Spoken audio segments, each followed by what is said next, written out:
Hey there, how's it going? I hope your day is going great so far. My name is Jennifer Medeiros.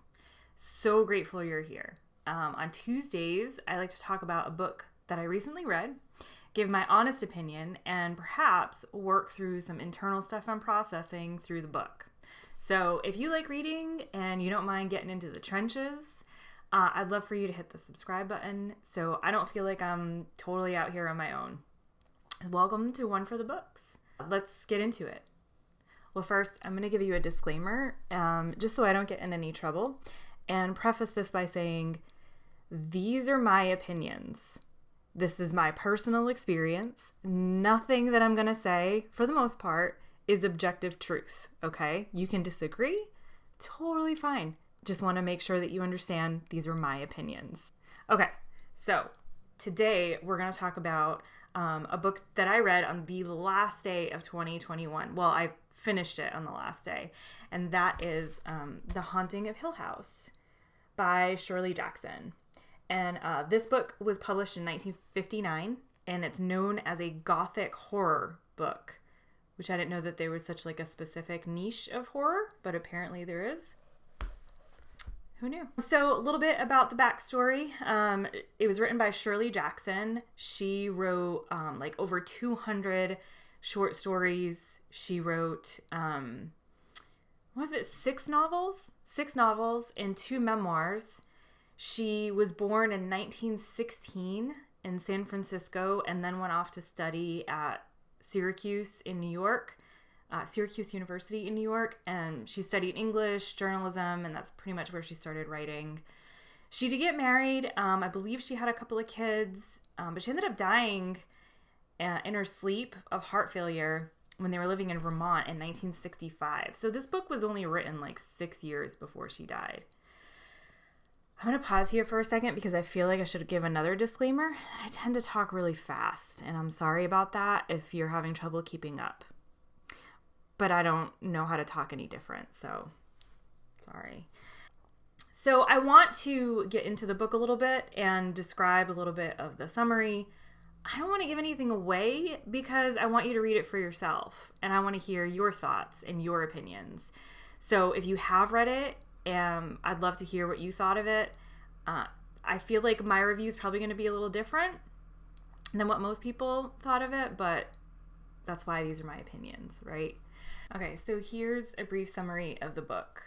You got 4 people who are hanging out at Hill House, hoping something like mysterious will happen, right? Hill House is about what you'd expect. It's this big, big house surrounded by a bunch of hills, and it's creepy, falling apart, hasn't really been taken well care of in a long time. There are caretakers, but we'll get to that. So you got Dr. Montague, who's like this occult scholar, and he basically set this whole thing up, and he's hoping to, like, he's kind of a skeptic, but also kind of hoping that he can find some evidence that's going to prove everything that he's been studying and teaching about. So he's running the show. And then you've got Theodora, who's his assistant, and she's like this sort of really blunt, to the point, can kind of pretend to be a hard ass, but she's really not. Like, she has this sort of false bravado, and there was something about her character that I didn't really like, that I found kind of annoying, but that's because, like, I know people like this, right? I have known people like this, and I think the reason I didn't really like her that much is because I have fallen for that before. You know, like, I've had a friend or a couple of friends who kind of think I don't know, like, they just have this sort of kind of arrogance to them, but you know it actually comes from a place of insecurity. Like, they act like they really don't care what people think of them, but you know deep down they really do. And I have fallen for that before, and then it makes you feel sort of inferior. So I don't know, I didn't like her, but I think that's because I had this sort of experience of dealing with people like her that I was still a little bitter and resentful about. So I tried to keep that in mind, but yeah, like, they use this sort of like abrasiveness as a defense mechanism, which is super weird, right? You know what I'm talking about, right? You know those kind of people? That's how I felt about Theodora. So then you have Eleanor, who the whole book is actually written from her perspective. She's this young woman who doesn't really have a lot of friends. She's had some weird experiences in her past before, and that's how she sort of ended up in this house.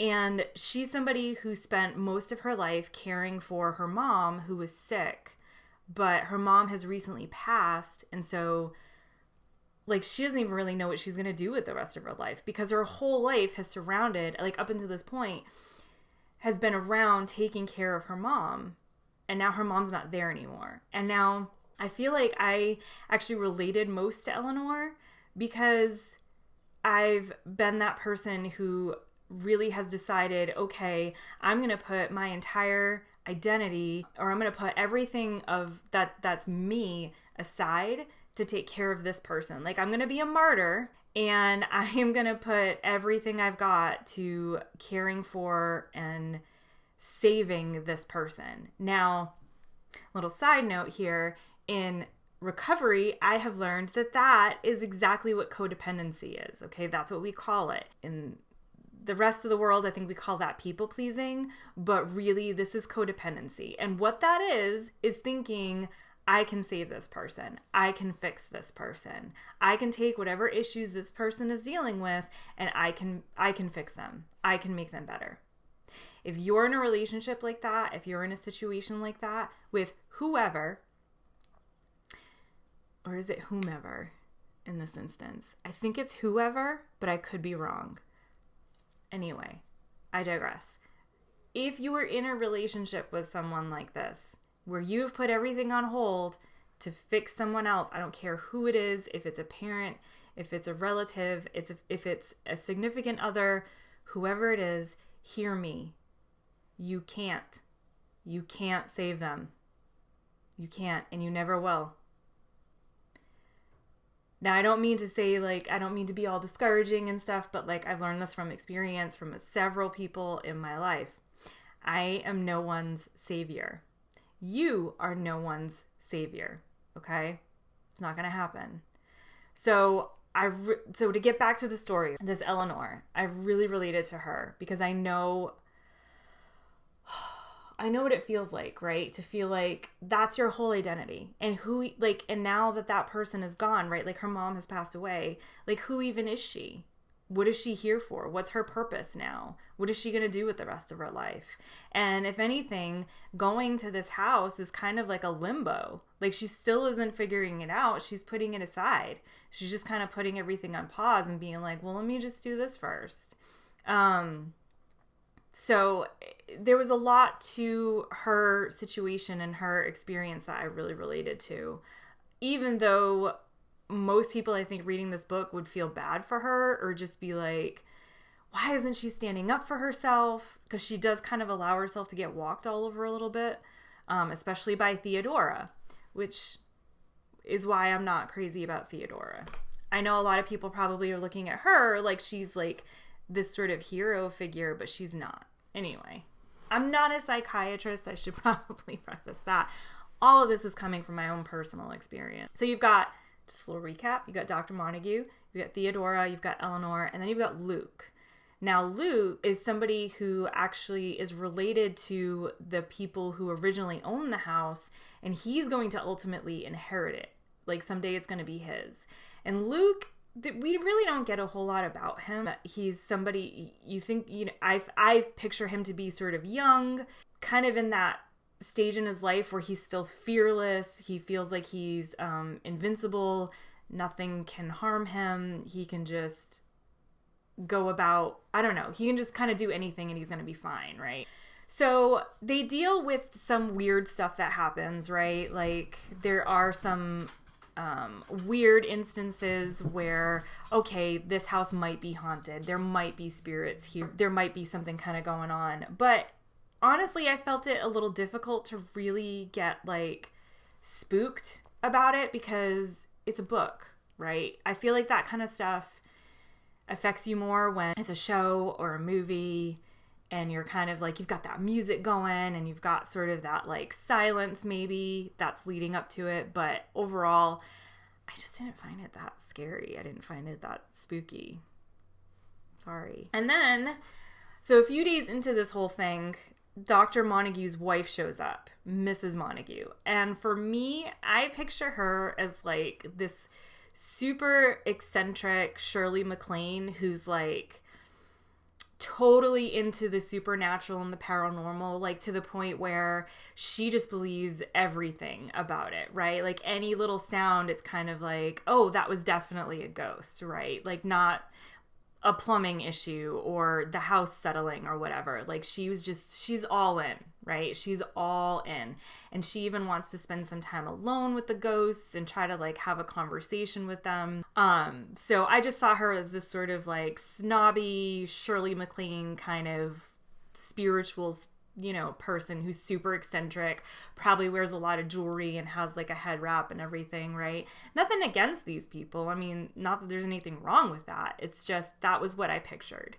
And she shows up with this guy Arthur, who I guess is like her driver, but also somehow runs an all boys school because he's like very strict. He's very, I don't know, almost like he's the muscle to protect Mrs. Montague. I don't really know. I never really got their whole thing, like how he ended up being involved with Mrs. Montague and Dr. Montague.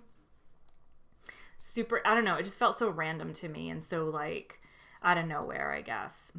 But so it's like you have all this stuff, right? You have all this setup of like the house and the backstory of all the characters, which is something that I love in any book that I read. But then, like, not a whole lot happens. There's a few things, but not a lot. And then it just kind of ends very abruptly. And I don't want to give away the ending, but it was kind of like, that's it? That's it? Like, it was very anticlimactic. It was very, I don't know if she intended to maybe write a sequel to it someday. Obviously, she didn't get the chance, but it was just kind of like, I don't know. I was a little disappointed. I guess I expected more. Now, I will say I knew going into it that this book was nothing like the Netflix show. The Netflix show pretty much just took like a couple of character names and the house itself. And that's it. Like that's really where the similarities end. There's nothing else that like really matches up between the two. There was a movie in the 90s that I remember seeing years ago and thought was super cheesy, but then most things in the 90s were super cheesy. And then I think there's an older movie with, I know Vincent Price is in it, and I believe he plays the Dr. Montague character. I haven't seen that one, so I can't really speak to it. But I don't know. It was just like, it was a good character study, I guess, but overall, not super crazy about it. I mean, it wasn't terrible. It wasn't awful. I didn't throw it across the room or anything, but I don't know. I guess I just thought there would be more to it. There was a line in the book that I highlighted as I was reading it because I thought it was really good. And I think even probably very relevant to a lot of what we're all going through right now. But the line was, fear, the doctor said, is the relinquishment of logic. The willing relinquishment of reasonable patterns. And I just thought that was really good. That was probably my favorite part of the whole book. But yeah, I mean, not crazy about it. So if I had to rate it, I'd give it like 3 out of 5 stars and like a meh, I mean, I read enough to keep going. Like my rule of thumb when I'm reading a book is I give it 100 pages, right? Because I feel like that's giving it the old college try. And if by 100 pages, it either like I'm not like totally enthralled with it, or at least it hasn't piqued my curiosity enough to keep going, then I put it down and I move on. Because honestly, life is too short for bad books. So this definitely wasn't one for the books, but I mean, it was enough to give it a review, to give it its own video. And I'm glad I read it. It's a classic. Apparently, Stephen King called it one of the only great supernatural novels of the 20th century. I mean, okay, I guess. I don't know. I mean, granted, I haven't read a lot of supernatural novels from the 20th century, and I'm not a professional writer, but I wouldn't go that far. But that is my review and my opinion on The Haunting of Hill House. I hope you'll come back next time. I hope you will, I hope this was time well spent for you. And I I hope that you're doing well. You continue to do well. You do your best and make it one for the books.